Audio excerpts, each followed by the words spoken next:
Les Américains doivent s'appuyer sur des alliés. C'est toujours leur politique. C'est avoir des alliés qu'ils renforcent. On a vu ça pendant la guerre froide, la Corée du Sud, l'Europe avec le plan Marshall.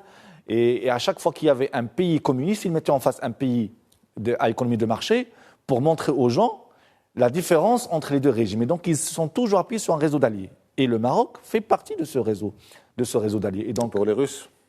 Alors, pour les Russes, croyez-moi que leur position est très pragmatique. Est très, très pragmatique.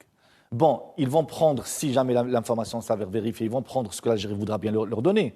Mais ils savent que l'avenir de cette affaire est au Maroc. Il y a récemment un journal russe proche des cercles de pouvoir à Moscou qui a écrit un article assez révélateur sur le fait que le Polisario ne peut pas remporter cette bataille. Il n'a pas la puissance de l'armée marocaine.